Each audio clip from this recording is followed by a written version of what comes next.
నమస్తే. ఇన్నాళ్ళు నన్ను సపోర్ట్ చేస్తూ, ఎంకరేజ్ చేస్తూ మీ ప్రేమని నాకు అందిస్తున్న ప్రతి ఒక్కరికి కృతజ్ఞతలు. అలాగే ఈ వీడియో కూడా ఖచ్చితంగా మీకు ఉపయోగపడుతుంది. లైక్, షేర్ అండ్ సబ్స్క్రైబ్ చేసి మీ సపోర్ట్‌ని నాకు అందించండి. అలాగే ఈ వీడియో పట్ల మీకున్న అభిప్రాయాన్ని కామెంట్ సెక్షన్‌లో కామెంట్ చేసి తెలియజేయండి. ఇప్పుడు వీడియోని చూద్దాం. నమస్తే. Welcome to our channel. నేను పద్మిని. ప్రస్తుతంతో పాటు ప్రముఖ ఆధ్యాత్మికవేత్త, వాస్తు జ్యోతిష పండితులు, లలిత ఉపాసకులు, వాస్తు జ్యోతిష శిక్షణ నిపుణులు బ్రహ్మశ్రీ నానాజీ పట్నాయక్ గారు మనతో పాటు ఉన్నారు. మాట్లాడదాం. సార్ నమస్తే సార్. సార్ బోర్డు మీద మీరు 25th to 18th నవంబర్ అని డేట్ మెన్షన్ చేశారు. ఏం చెప్పబోతున్నారు సార్? ఏం లేదమ్మా, ఇక్కడ మనకి శుక్రుడు ఎప్పుడు కూడా కారకుడు. దేనికి కారణం శుక్రుడు అంటే, ఒకటి స్త్రీలకు కారకుడు, ధనానికి, అండ్ అదేవిధంగా వాహనాలకి.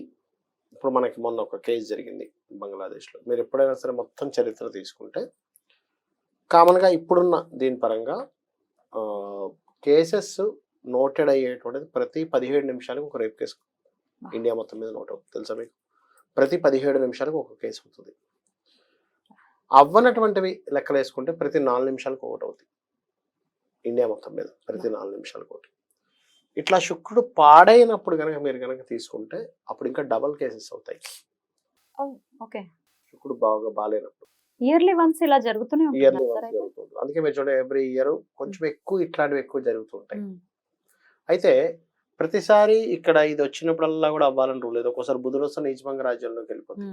అయితే ప్రతిసారి కేతు ఇక్కడ ఉండడుగా, కేతు ఉన్నప్పుడు మరింత ఎక్కువ ఉంటుంది దీని ప్రభావం. అందుకని ఇది 12 రాసుల వారికి రకరకాల దాని ద్వారా ఇది బంధిస్తుంది. బట్ నేను జనరల్ గా చెప్పే విషయం ఏంటంటే, ఇక్కడ ఈ 25/8/2024 నుంచి 18/9/2024 వరకు, అంటే ఆగస్ట్ 25 నుంచి 18 సెప్టెంబర్ వరకు కూడా ఒక్కొక్క రాశి వారు, ఒక్కొక్క లగ్నం వారు పర్టికులర్ గా చెప్పాలంటే కొన్ని విషయాలు జాగ్రత్తగా ఉండాలి. అదేంటి అనేది ఒకసారి వివరంగా చెప్తారు. జాగ్రత్తగా ఉండటంతో పాటు ఎట్లాంటి రెమెడీస్ కూడా చేసుకోవాలి అందరికీ చెప్తారు. అందరికి ఫైనల్ గా వస్తుంది. మరి మేష రాశి వారికి కాంబినేషన్ ఎట్లాంటి ఇంపాక్ట్ చూపిస్తుంది సార్? ఒకటేనమ్మా, ఇక్కడ ఏంటంటే మేషం అంటేనే ఫస్ట్ ఆఫ్ ఆల్ గుర్తుపెట్టుకోండి, మేష లగ్నంలో పుట్టారనుకోండి, లగ్నం తీసుకుందాం మెయిన్ గా, రాశి సెకండరీ. వాళ్ళకి ఖచ్చితంగా పూర్వజన్మలో ఉండే కర్మ ఏ రూపంలో వస్తుందంటే, బంధువర్గం వాళ్ళకి అప్పులు ఇవ్వడం తీసుకోవడం ద్వారా వస్తుంది. ఇక్కడ శుక్రకేతులు ఇక్కడ ఉన్నందుకు ఇది అప్పుల మీద ఎక్కువ ప్రభావం చూపిస్తుంది. అది కూడా ఎవరికైనా స్త్రీకి, అది స్త్రీ కావచ్చు, అంటే ఈ జాతకులు స్త్రీ కావచ్చు, పురుషుడు కావచ్చు, వాళ్ళు స్త్రీకి ఇవ్వడం ద్వారా, అప్పును ఇవ్వడం ద్వారా, వాళ్ళ ద్వారా అప్పు తీసుకోవడం ద్వారా కాంట్రవర్సీ పెరుగుతుంది. సో అప్పుల విషయంలో, ఫైనాన్స్ విషయంలో, వివాహం విషయంలో చాలా జాగ్రత్తగా ఉండాలి వీళ్ళు పర్టికులర్. జనరల్ గా అందరూ వివాహ సంబంధించిన విషయంలో అన్ని రాసుల వాళ్ళు జాగ్రత్తగానే ఉండాలి శుక్రకేతులు ఉన్నప్పుడు. కానీ వీళ్ళు మరింత జాగ్రత్తగా ఉండాలి, బికాస్ ఆఫ్ 7th లార్డ్ కూడా అవుతాడు కాబట్టి. శుక్రుడు మారిన తర్వాతే ఈ పెళ్లి చూపులకి వెళ్ళటం అవన్నీ చూసుకోవడం బెటర్ అంటారా? ఎవరైనా చూసుకొని వెళ్ళాలి, అంతే. ఇక వృషభం వారు అనుకోండి, వీళ్ళు సంతానం విషయంలోని, ఫ్రెండ్స్ విషయంలో, ప్రేమ వ్యవహారాల విషయంలో జాగ్రత్తగా ఉండాలి. ఎందుకంటే 5th హౌస్ లో కదా.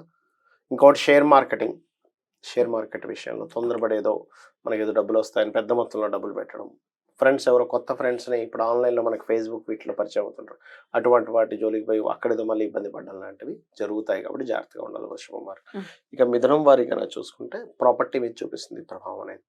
అది తండ్రి యొక్క ప్రాపర్టీ కావచ్చు, లేనట్లయితే క్రియేటివ్గా ఏదైనా చేద్దామని చెప్పి ప్రాపర్టీని తాకట్టు పెట్టి ఆ క్రియేటివ్ సైడ్ వెళ్తారు, సినిమా తీద్దాం అనుకొని అట్లా. అటువంటి విషయాల పట్ల కాస్త జాగ్రత్తగా ఉండాలి. అలాగే ఏదైనా కోర్సెస్, ఇప్పుడు బ్యూటీ రిలేటెడ్ కోర్సెస్ ఉంటాయి, అటువంటి కోర్సెస్ చేసేటప్పుడు తొందరపడి అక్కడ ఫీజు కట్టి వెళ్ళిన తర్వాత అది అర్థం కాదు కొంతమందికి సబ్జెక్ట్.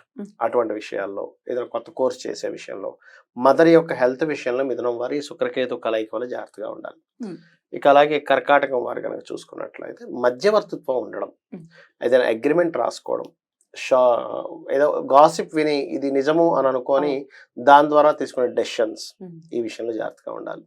ఇక సింహం వారు కనుక చూసుకున్నట్లయితే జాబ్, వీళ్ళు ఎక్కడైతే జాబ్ చేస్తుంటారో అక్కడ ఉండేటువంటి వ్యక్తులతో మనీ మ్యాటర్స్ విషయంలో జాగ్రత్తగా ఉండాలి. జాబ్ విషయంలో, వాళ్ళ కెరీర్ విషయంలో, ఫైనాన్స్ విషయాల్లో చాలా కేర్గా ఉండాలి. ఇక అదేవిధంగా కన్యవారికి కనుక చూసుకున్నట్లయితే ఇక్కడ వీళ్ళు తండ్రి యొక్క ధన సంబంధించిన విషయంలో, అంటే తండ్రికి, కుటుంబ సభ్యులకి, ఇతనికి ఉన్నటువంటి కొంత ఫైనాన్షియల్ మ్యాటర్స్ ఉంటాయి చూసారా, అటువంటి విషయాల్లో వీళ్ళకి ఇబ్బంది రావడం కానీ, అటువంటి విషయాల్లో కొంత మానసిక ప్రెషర్ పెరగడం కానీ ఇట్లాంటివి ఉంటాయి. ఇక తులావారి కనుక చూసుకున్నట్లయితే ఇక్కడ ఆఫ్టర్ మ్యారేజ్ తర్వాత ఉండేటువంటి రిజల్ట్ చూపిస్తుంది ఇక్కడ. అంటే ఈ తుల నుంచి సప్తమ స్థానాత్ 6వ స్థానం 12వ స్థానం అవుతుంది. ఇది ఇన్వెస్ట్మెంట్స్ చేసే విషయంలో కానీ అంటే చూసి ఇన్వెస్ట్మెంట్స్ చేసుకోవాలి. ఏదో హడావిడిగా ఏదో ఇన్వెస్ట్మెంట్ చేసేసి అయ్యో నేను ఇక్కడ ఇన్వెస్ట్మెంట్ చేశానని తర్వాత బాధపడ్డం కాదు. అదే విధంగా ఒక్కోసారి మనం వివాహ జీవితం విషయంలో ఏదో సడన్ గా ఉన్నటువంటి విడాకులు అంటారు, అది సీరియస్ గా వెళ్ళిపోతుంది. కాబట్టి ఇటువంటి వాటి జోలికి వెళ్ళకూడదు తులవారు. తండ్రి యొక్క ఆస్తి, ఇన్వెస్ట్మెంట్స్ అండ్ వివాహ జీవితం విషయంలో తొందరపాటు నిర్ణయాలు చేయకూడదు. ఇక వృశ్చిక రాశి వారు వృశ్చిక లగ్నం వారు కనుక చూసుకున్నట్లయితే ఇక్కడ వీళ్ళు కూడా కొంతవరకు చూసుకున్నట్లయితే వివాహ సంబంధము వీళ్ళకి కూడా కొంతవరకు చూపిస్తుంది. ఇందులో వీళ్ళకి ఎక్కువగా బిజినెస్ పార్ట్నర్ మీద ఎక్కువ ప్రభావం చూపిస్తుంది. అంటే బిజినెస్ పార్ట్నర్స్ వల్ల రావాల్సిన లాభాలు తక్కువగా రావడం, రావాల్సిన లాభం ఆగడం అనేది చూపిస్తుంది. ధనుసు వారికి కనుక చూసుకుంటే, ధనుర్ లగ్నం వారికి కనుక చూసుకుంటే ఇక్కడ అనవసరమైన శత్రుత్వాల వల్ల వీళ్ళ ఉన్నతత్వాన్ని, వీళ్ళ యొక్క అస్తిత్వాన్ని కోల్పోవడం, అది కూడా ప్రత్యేకంగా స్త్రీ మూలకంగా కోల్పోవడం అనేటువంటివి జరుగుతాయి. ఇది కొంచెం చూసుకోవాలి. తొందరపడి ఉద్యోగాలు మారడం కానీ, ఉద్యోగాలు వదిలిపెట్టడం కానీ చేయకూడదు ధనుసు వారు. ఇక మకరం వారు కనుక చూసుకున్నట్లయితే మకరం వారికి కూడా కొంత ఉద్యోగ సంబంధం ఉంది. ఎలా అంటే దశమాధిపతి భాగ్యంలో ఉన్నాడు కదా, పంచమాధిపతి కూడా అయ్యాడు. అంటే ఏంటి, సంతానం గురించి నిర్ణయాలు, ప్రేమ వ్యవహారాలకు సంబంధించిన విషయంలోని ఇష్టపడిన వారిని వివాహం చేసుకుందాం అనుకున్న అది మిస్ అవ్వడం, లాంగ్ జర్నీస్ లో ఏదైనా మనీ తీసుకెళ్లేటప్పుడు కొంత జాగ్రత్తగా ఉండాలి, మనీ ట్రాన్స్ఫర్ చేసేటప్పుడు కానీ అకౌంట్స్లో. ఇక కుంభం వారి కనుక చూసుకున్నట్లయితే ఇక్కడ వీరు ప్రాపర్టీ రిలేటెడ్ సంబంధించినటువంటి విషయంలో, అందులో ముఖ్యంగా తాతగారి ఆస్తికి సంబంధించినటువంటి విషయాల్లో కొంత జాగ్రత్త వహించాలి వీరు. కుంభరాశి వారికి తాతగారి ఆస్తి విషయంలో ఒక్కోసారి అన్నదమ్ములు కనుక చెల్లి కానీ ఉంటే వాళ్ళు ఏదైనా కొంత మోసం చేస్తారు. లేదా అంతే రేట్ వచ్చింది, లేదా మనది అంత లేదు. చాలా కేసెస్లో నేను ఏం చూశానంటే ఒక నలుగురు ఉంటారు, ఆఖరి వాళ్ళకి చాలా విషయాలు తెలియవు. ఈ పెద్దవాళ్ళు ఏం చేస్తారంటే ఉన్న ప్రాపర్టీని అమ్మేసి మన దగ్గర అంత ప్రాపర్టీ లేదు, ఇంతే ఉంది, నలుగురు చేసుకుందాం అంటారు. వాళ్ళకి అన్ని విషయాలు తెలియవుగా. అట్లా మోసాలు జరిగిన నేను చాలా కేసెస్ చూశాను.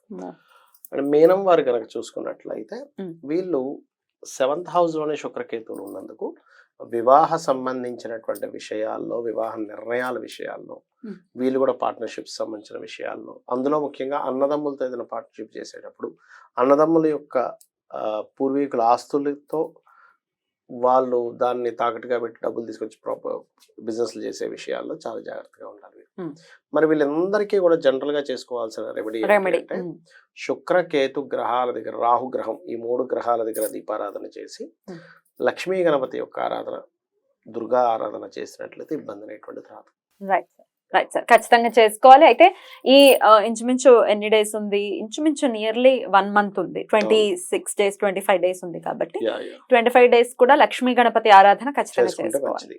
రైట్, అద్భుతం సార్, చాలా బ్యూటిఫుల్ గా ఎక్స్ప్లెయిన్ చేశారు. జాగ్రత్తలు ఏ విషయాల్లో తీసుకోవాలి, ఏ ఆరాధన చేసుకోవాలనేది తెలిస్తే డెఫినెట్ గా ఆ ఆలోచనలో ఉన్నా కూడా వాటి నుంచి, ఆ సమస్యల నుంచి ఒక్క నిమిషం చాలా ఏదైనా నాస్టీ డెసిషన్ తీసుకోవడానికి. సో డెఫినెట్ గా ఇన్ని రోజులు కాబట్టి జాగ్రత్త వహించాలి. Right sir, thank you so very much sir. నమస్తే.